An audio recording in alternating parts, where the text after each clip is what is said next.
I recreated Alex G's Bugatti per Sport before he crashed it. Very unfortunate situation. And here's exactly how I did it. So first of all, I went ahead and downloaded the blueprints for this car, but somehow I went ahead and downloaded the wrong ones. Audi A3 knee airbag. But after this little mistake, I went ahead and downloaded the right ones and went ahead and inserted them into the blender scene to set the blueprints up correctly. Then I added in a new cube to the scene and merged it at the center so that I'm only left with one single vertex. Then I went ahead and placed the vertex at the beginning of the hood and extruded it to the right side to get the curve of the hood. And if you're interested in how to create a complete low poly car like this Bugatti right here, you can go ahead and check out my full step-by-step course where we have created this BMW. So for this Bugatti right here, I first lined all of the vertices on this part of the hood right here from all of the three perspectives, and after this I was already able to start to fill in some of the faces. The hood of the car did not come out as low poly as I wanted it to have because I needed to add in quite a lot of vertices at the front intake to make it look round. I then continued with the front bumper of the car and I first tried to align all of the vertices on the lines of the blueprint that I had, and this wasn't a really easy part because the blueprint and the reference images that I got weren't that good because some guy with a Bugatti decided to dedicate himself throwing a donut at his car than to create some good pictures.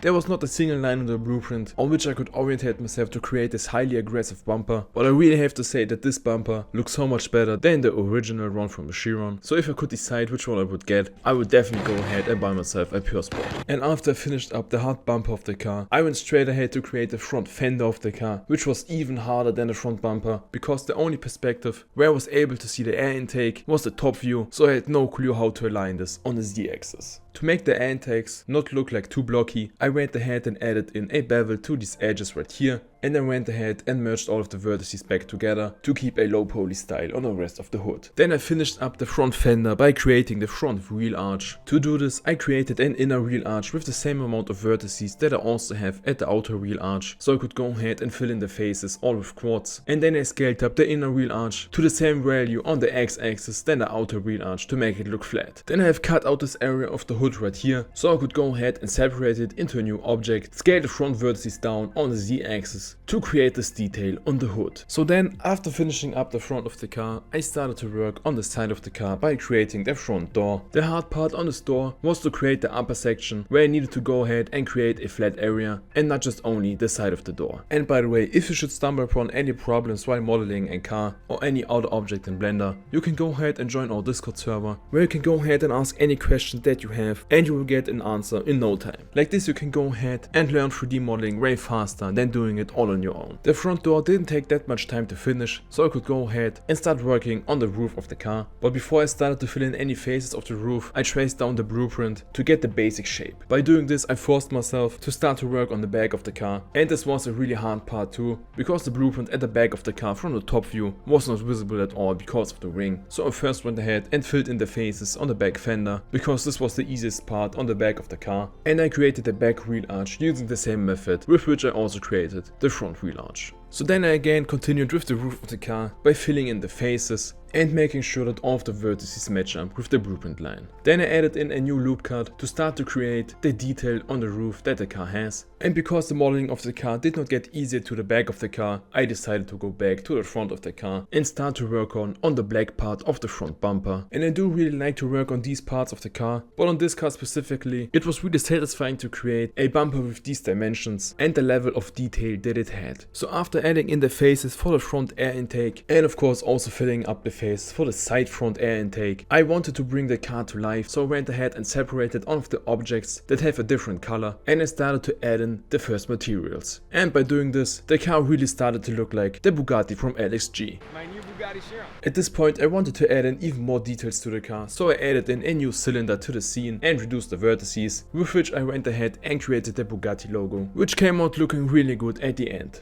And the detail didn't stop here, so I also went ahead and created the number 16, which also came out looking so good with this orange color. So as the front of the car is nearly coming to an end, I started to work on the side fenders of the car. The back part of the side fenders was quite easy to recreate, but the front part of the side fender was really complicated, as it had an air intake for the wheel inside of it. So I first created this C shape right here, so I could go ahead and duplicate the vertices that I needed to create the rest of the side fender, which still wasn't the easiest part, as I had to figure out on how to close this gap right here. So after finishing up this job, I wanted to create some easier parts, so I went ahead and started to create all of the glass parts on this car, and I also have added in the materials to make the glass parts look like this. Then I selected all of the outline vertices from the front bumper so I could go ahead and start to model the headlights. Although some pretty important guys said that you cannot 3D print these headlights. You can't 3D print those things. I actually think that I made a really good job on recreating them. As compared to the rest of the car, this was a really easy part. After finishing the front headlight, I closed up this gap right next to the headlight, and like this, the complete front of the car was completely finished. So even though I really didn't want to, I had to go ahead and work on the back of the car, and it took so much time to just figure out on what part I need to work next to make this look good somehow. So I first created the frame for the engine bay, then filled in all of the faces on this area right here. Then I started to create this sort of air intake at this place right here, so I could go ahead and start to work on the engine cover itself. I kept it really simple so it wasn't looking too great, but for a low poly car this was looking good enough. I also created a really basic window to the interior of the car.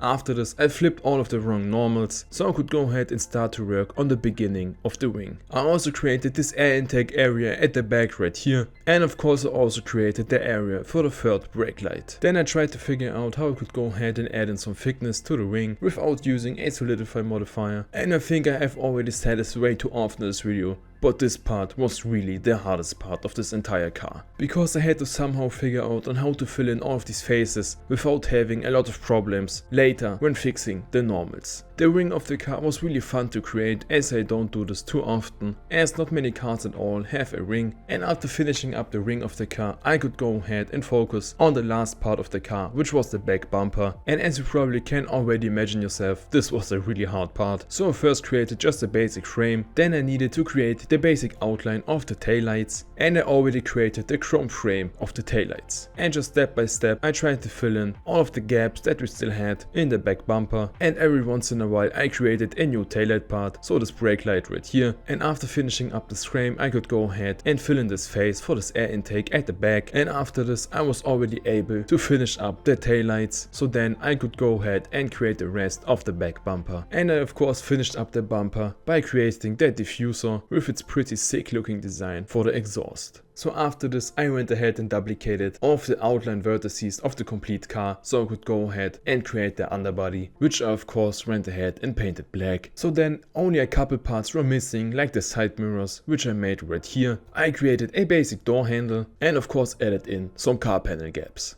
At the end I created a basic rim, a basic brake disc, and I imported an already made brake caliper model. I then placed all of the 4 wheels, added in the last missing materials, and imported the car into my car render place. If you are at this point interested in the complete process of modeling a low poly car in Blender, you can go ahead and check out my full step-by-step course, where we cover every step from setting up the car blueprints, modeling the car, to the final render. And after the course you'll be able to create stunning car models just like this Bugatti right here. So now my kings and queens, in the background you can already see the final result. Let me know of how you think it came out at the end, and do not hesitate to let me know which car I should model next. I wish you all of the best for the future, and we will see us in the next video.